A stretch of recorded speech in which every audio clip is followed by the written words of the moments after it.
Omuyimbi Grace Khan mu rehab si birungi yalwalirayo era nga beetaaga buyambi akatambi ogenda kuba ng'okafuna mu maaso awo. SB4 Media ne Anteira wamma nabo babayisizaamu eggaali ensonga za kukeesezanga ku live nga balinga abatali bafumbo nabyo ogenda kuba ng'oyongera obbinyonnyoka mu maaso awo. Momo 19 munnanga abantu si basanyufu oluvannyuma lw'okumulaba ng'ayina ate ekibiina kyalimu kyokka ate nga bbaawe ye takyagalirako ddala nabyo ogenda kuba ng'obyefunirako mu maaso awo. Bruno K mukwano naye akuzizza ebijuujulu by'abaana abawala. Mugamba mutya mwasibye mutya? Kansubire nti muli bulungi ba mikwano ng'enkola yaffe mbasaba vidiyo no mugimpe like era nensaba gwe wenna atanaba kusubscribinga wano ku Sylvia News Extra nti mukwano subscribinga era onyige ne mu notification bell olimesubwanga byonna bye mba nteekayo wano ku Sylvia News Extra. Munnange Suvi Airport Pick Up and Transport Service nze kennyini bannange tukola ku by'entambula. Oyagala kugenda mu kyalo oyina famire oyagala kutambula weka oyagala genda ku party ku beach ku mukolo oyagala kutwala ku kisaawe oyagala kujja ku airport bannange byonna mbikolerako ddala ate nga siseera beeyi yanseko buseko so mumpagire weewona owone n'abafeere otambule bulungi oba onfuna naye nga nyogera n'okwebaza mu mwenna bambi abampagira mazima gali nti mumpagidde munjagadde so gwe wenna atanakutambula na Suvi Airport Pick Up simanyi kikyoliko nga banno bo ekintu bakitegeera dda. Munnange senga asidi muyina mu maaso wano ng'abuuza SB4 Media kiki ekyatuuka ku maka gaabwe bwekubanga omukyala ennaku zino asula ku live asiiba ku live mu ate kyokka nga bafumbo mu ate n'abaana batuuse okuddizibwako abalongo. SB4 Media yenze abadde akujjukiza mbunno babirye ne kato batuuse okuzzaako abaana batuuse okuzzaako ate kirabika okola nnyo oli bize nnyo Naalongo abeera ku live kiro kiramba SB4 abaana beetaaga okuzzaako tokyasula waka oba omukyala nga asula abeera ku live okuva ku ssaawa emu ez'e Uganda n'asulako ne bakaddaama SB4 okola ki nga Naalongo yeetaaga okuzzaako abalongo tokyabeera waka wano beewaka oli bize nnyo okola nnyo. We are concerned, of course all of you know that we are here to mind your business. SB4 please tukusaba mukwano yanguwa ozine Naalongo abaana abadda ku balongo tunaasanyuka nnyo nga ensonga zino.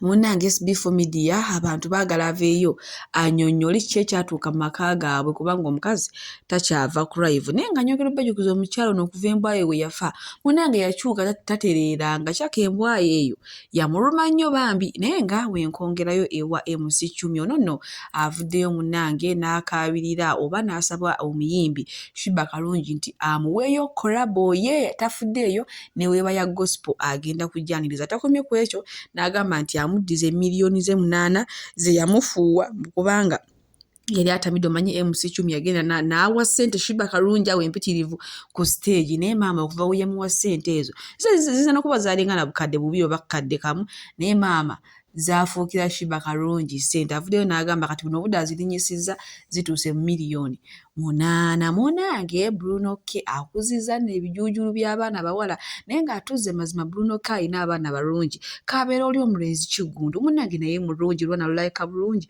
lwakuba maama ye mamaazi agenda n'afumisa abaana b'abandi embuto ate n'amaana azeegana kati nno wali omwana muwala avuddeyo n'agamba oluvannyuma lw'okulaba bano abaana nga binyirira biraka bulungi n'agamba Bruno K mambi nkusaba onfunisa olubuto naye wootampa buyambi nze nja kwerabira Bruno K amuzeemu n'amugamba n'ensonyi wanvaako wano mwamanyira okunswaza nga muntwala ku buyu. Suvi Airport Pick Up and Transport Service bakasitoma baffe abalungi nyongera okubajjukiza nti emiwendo gyo twagisaliddeko ddala nga woolabaawo ate nsiiba nkibagamba nti bookinga Suvi Airport Pick Up and Transport Service mukwano nze siseererako ddala oyagala kugenda mu kyalo oyagala oyagala kukima mu kyalo, oyagala genda ku pate, oyagala genda ku birthday, oyagala kulya ku zizo, kiki oyagala okola, oyagala kunona ku kisaawe, oyagala kutwala ku kisaawe, bookinga Suvi Airport Pick Up and Transport Service. Ate badiyale wojja n'ongamba munnange ebyadala Suvi,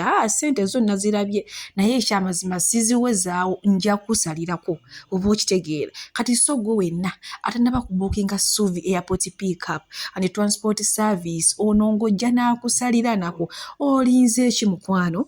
Bookinga Suvi tweyongere. Munnange bwe tweyongerayo ewa Grace Khan, amawulire agavaayo si malungi n'akatono, era ng'ono kigambibwa nti amaze emyezi 2 ng'ali mu rehab. Kyokka omwana yali alinga eyatereera nga Pastor Bugingo ne Susan Makula bamukuttekawo ku mukono, naddamu n'agwa no n'emulaavu n'afunawo omuvubuka biki naye ssaawa zino ali mu rehab. Ate we yagenda yalwalirayo era nga Sheila Price yalina ebisingawo. Katumulabe ate tusobole okweyongerayo bannange. Yenna aloga Grace Khan amawulire gava kuntuukako ssaawa zino nti Grace Khan amaze emyezi 2 mu rehab, talina kyakulya, nti beetaaga ssente. Mbu beetaaga ssente, ate mbu yalwalirayo. Bwe mpulidde banne bwe bantuukiridde ne bagamba munnange abasobola okutuusa eddoboozi, naye Grace ono teyali wa Mami Makula ne Pastor waffe Bugingo. What happened? Abamanyi Grace abali close naye embeera mwali mu rehab gyali nti kitokota sikisaanikire, she's not okay. Byebyo nno bantu bange. So kamu gwe muganda alina 10 alina 2 ate tusobole okutaasa omwana wattu ono eyatuyimbira akayimba nja kufa naye manyi kimu nti yasinga obulungi. Kyokka yali ateredde nga yenna anyiridde agezze. Grace Khan mabegako we yasitulako omubiri ne ngamba bannange kuliko omusajja yali akumalawo Prince Oma. Kate kinennyamiza nnyo okubanga buno obudde ali mu rehab amazeeyo emyezi 2. Munaye bwe tweyongerayo ewa Momo 19 ono nno nga mukyala wa Dax Katero. Olunaku olw'ejjo abantu bangi bennyamidde kyabamaze enviiri ku mutwe oluvannyuma lw'okumulaba nga ali mu kampeyini za NRM, ate nga tumanyi bulungi nnyo nti y'omu ku babadde abawagizi b'ekibiina kya NUP wamu n'omwami we Dax Katero. Ngenda kubanga mbatuusaako wano ye nga ye mukazi wattu byayogedde weewaawo naye nga kiyinza okuba ekyamututteyo nga gubadde mulimo engeri gy'akola ku TV. Kwegamba bingi ebyogera naye nga naffe tetumanyi kigendererwa kyabadde mu ky'omukyalo okusituka n'agenda, ate ng'omwami ekibiina ye omukyala kye yagenzeemu kabwana ngo tebakolagana yadde n'akatono akatambi. Ngenda kukakuteerako maaso wange. Alaikum salam. Agensize Momo 19 era nakolera ku Baba TV obusoga live. Initiative eno bakamabbe association kanse wulikika bulungi okuba nti bannamawulire bali recognized. Naye ekibuzo kyange kiri nti I think oba nkitwale wa Mr. Miles mwogedde ku kyokuba Hajat eno wayogeddeko ku kintu nti tugenda ne tujoga n'abanene, naye ffe lwaki naffe tetufuuka abanene abo naffe abantu bajoga be baagala okujoga nabo. Kati question yange gira wano, mwagala okuyamba aba presenters, naye how are you going to help them? For instance, njagala otandika business like you said, tubeera tukola ku ma TV, tulinamu hustles, then omuntu tagala n'akalimu. Kati nze mba ninayo business gye njagala okutandika nga nze, how are you going to help me? Ndeeta proposal yange nengamba nti let's say njagala kutandika supermarket. Kati oba njagala kutandika supermarket ne mbagamba nti neetaaga $3 million, then nezya Mr. Miles Ramiti, then inogende wa madam n'omugamba, then ne bakwata $3 million bagamba over how, I mean, njagala okutegeera mugenda tuyamba mutya direction. Administratively, that will begin with the structure of a sample. Okay. Then a sample will interpret how we can benefit from it.